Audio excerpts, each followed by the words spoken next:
Okay, next up we have the Temple of Shadows Deluxe Expansion, which is going to be very similar to the last one, except instead of a post-apocalyptic theme, this is going to be adding a Japanese Far Eastern mythology type theme. So let's see what we've got inside. Now this is going to be, in terms of what you get out of the box, very similar to the last one. The deluxe expansions are typically similar in terms of the gameplay they add. Let's go ahead and look here in the side and you can see what figures you're going to be getting. Some spearmen. You got an enforcer hero, kitsune hero, and then a fallen shogun, which is going to be one of the larger pieces.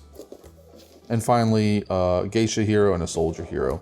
So unlike the Blasted Waste Deluxe expansion, we're going to have some additional heroes in this one. So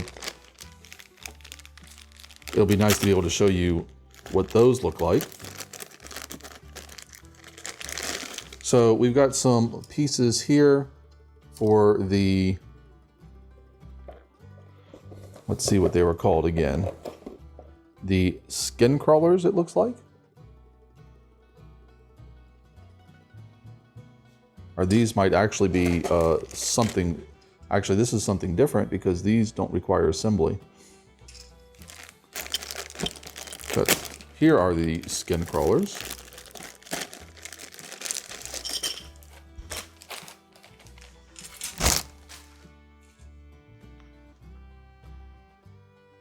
Looks like some graboid-like creatures.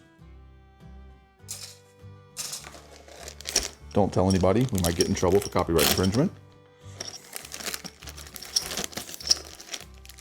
Here are our heroes.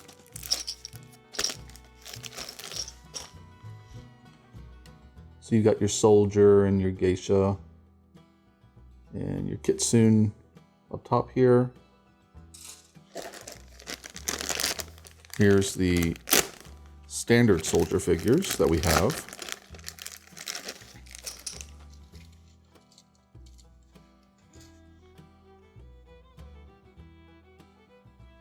And again, if you've never put together figures like this, I think you'll be impressed in terms of the quality of them, the depth of the details here, and also really just how simple it is.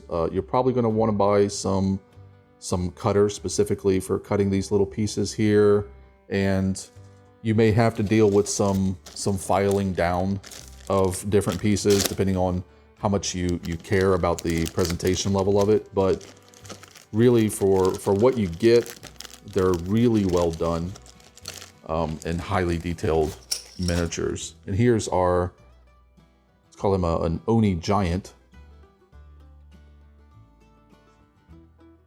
This is a very cool looking piece with a lot of detail. And like we saw in the last one, all of our rule book and everything are going to be down here. So our rule book here, or adventure book as they call it, we didn't really look at the last one that closely. Let's go ahead and take a minute and see what they show you here. So first thing they do is they show you everything you're getting that's new, which is helpful because all the information you need for putting this into your already owned systems are right here on the first few pages. You got new map tiles, new cards.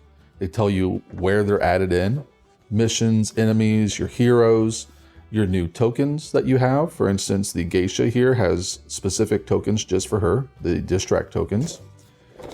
And then you've got some pieces that were added on to Forbidden Fortress, which is one of the core sets. If you don't have Forbidden Fortress, then I don't know if you use these tokens or not. I can't say that, but it's nice to be able to know where these relate, you know, instead of trying to search through all the rule books of every system you have, because like I said, there's a lot of expansions to this game. Instead of searching through all the rule books, they tell you exactly where it adds.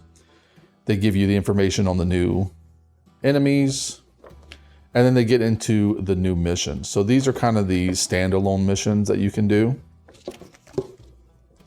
And there are about a half dozen of them, it looks like.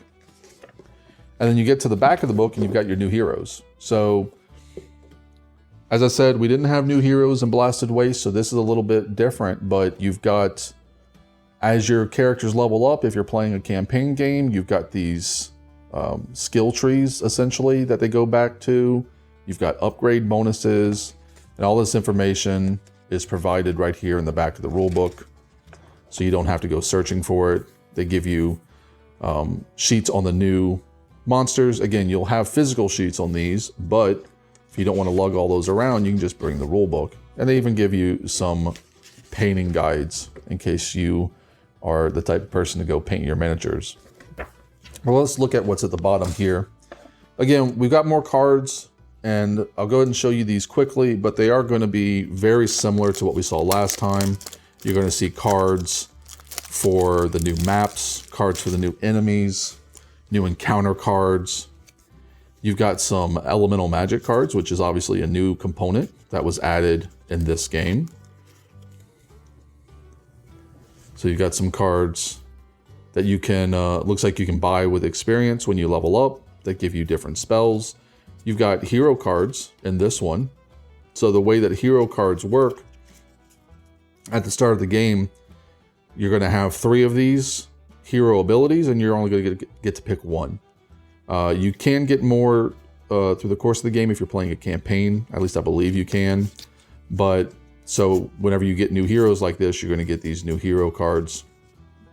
You got, new gear, everything we saw in the last game, new encounters, depending on what, system you're doing. You got encounters, Belly of the Beast encounters. You're probably going to have, Forbidden Fortress encounters.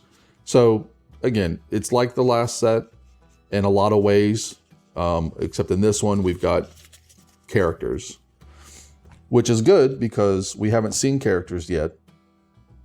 And I can show you how those cards work.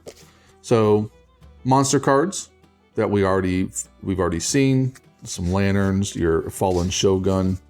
This is all stuff we've already seen with the last set. And then you've got hero cards, which we haven't seen yet. So every hero, of course, has an initiative. That's how quickly you go. Just highest to lowest is how initiative works every round.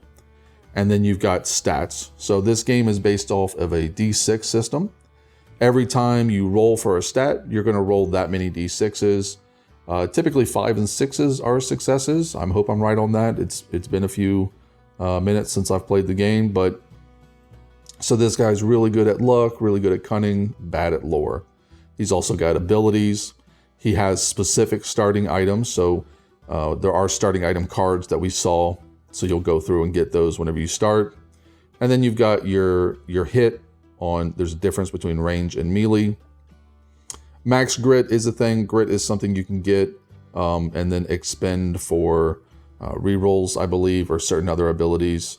You've got health, including your defense, and sanity, including your willpower, which is basically what you roll to prevent that damage.